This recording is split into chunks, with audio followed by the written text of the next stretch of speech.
crying is the voice of the heart. Thursdays were our busiest days at work, and when my wife Guadalupe and I were finishing up, Abril and Ezequiel came to visit us in our office after spending all day playing with their cousins. As they were in their school recess, neither of them attended their music lessons.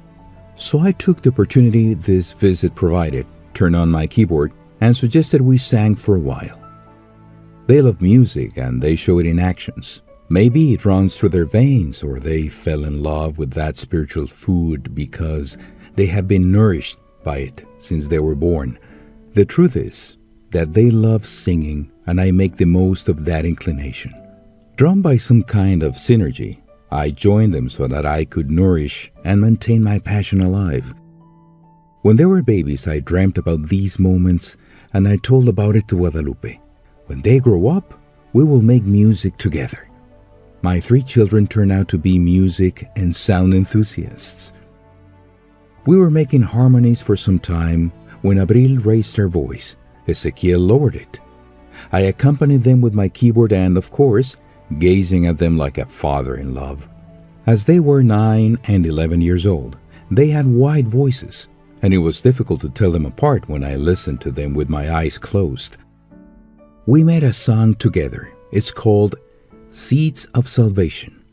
It's a song about how empty my life was before they could complete it. Even though it was only the 3 of us singing the song, Guadalupe and Agustin are also in the lyrics and the melody. Being a shy person, she didn't want to participate, so she sat to enjoy the show of her children and her annoying husband.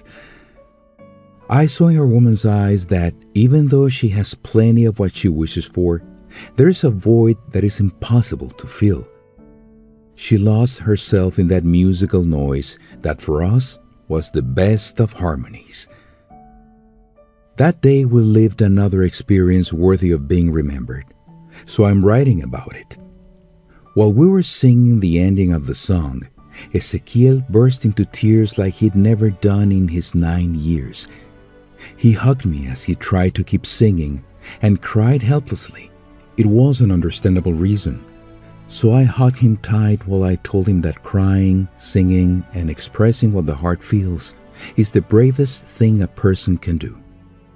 Then I remembered a proverb that I read when I was about 20 years old and which, at that moment, I hadn't been able to fully understand. Anxiety weighs down the human heart, but a good word cheers it up. Back in those days, my heart got distracted with anything that amused it. Many years later, my son felt anguish because he couldn't do anything to change reality. On that moment, I thought and reflected, trying to find words that were good enough to give him joy or at least some comfort for his tears. But, just like him, I couldn't find them. I could only give him love and tight hugs while I felt his little arms trying to take shelter in my body.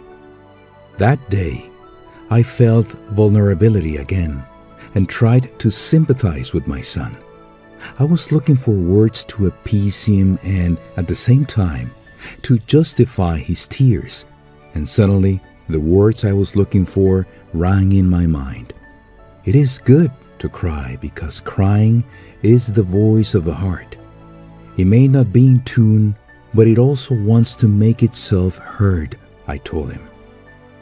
He looked at me with his sad eyes, while a little dimple on his cheek preceded a faint smile. My son took in the message and accepted it as another moment among the thousands he would have to face in life. Our communication continued to be based on endless glances.